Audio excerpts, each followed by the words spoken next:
Welcome to Halo 3 ODST, the newest game in the Halo series. We're going in hard! But this time, Master Chief isn't here to save the day. You're a human soldier, but not just any soldier. You're an Orbital Drop Shock Trooper, an ODST. ODSTs drop behind enemy lines, from miles above the surface of a planet. In this short, we follow the journey of one soldier, Tarkov, from the moment he is inspired to become a soldier, through his coming of age on the battlefield, and as he becomes a leader. Our story begins with a military funeral. Bungie, Halo's developer, collaborated with the Academy Award-winning costume designer from Saving Private Ryan and Band of Brothers to design a Halo-style Honor Guard uniform, complete with special insignias and rank displays. Legacy.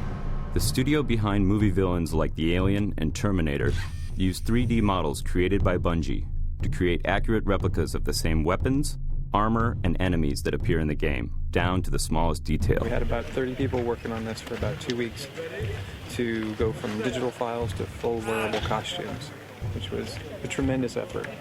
Fortunately, we got some help from Bungie. They gave us some files, and from those digital files, we were able to rapid prototype. Included was the game's newest weapon, the silenced submachine gun. They also created the special ODST armor from the shiny new version right off their assembly line to the battle-scarred version worn by the characters in the short. With the same 3D models from the game, they created an actual brute miner, one of the game's main enemies. Its facial expressions were controlled by tiny motors linked to a remote control. The brute even has its signature spike rifle. Paratroopers today use parachutes, but 500 years from now, the parachute has been replaced by a drop pod. Drop pod is a single-man method of insertion, so you can think of it almost as a manned bomb. This is the way that ODSTs insert into battle. They drop in from orbit in single-man pods, the doors blow off, and they come out fighting.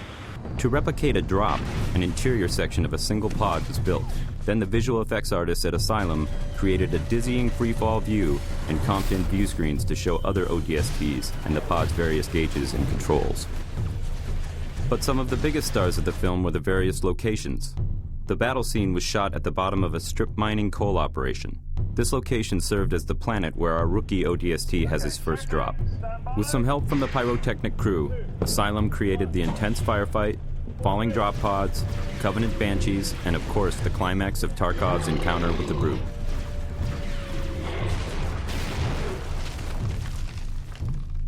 For the funeral, a military cemetery was created inside the cooling tower of an active nuclear power plant.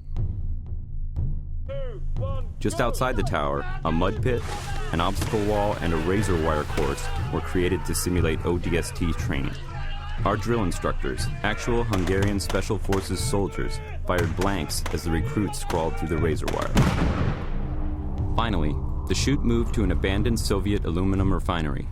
This is the location of the final Battle Cross memorial scene.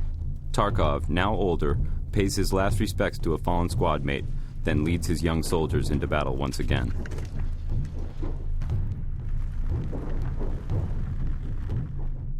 We shot one additional scene on this location, which you won't see in the short. In fact, you will only see it here, right now.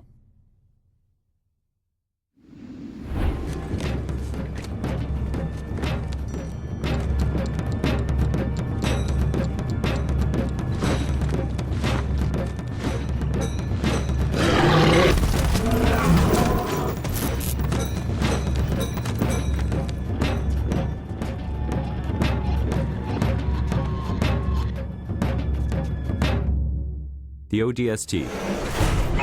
Join them and drop into hell. We're going in hard! Feet first.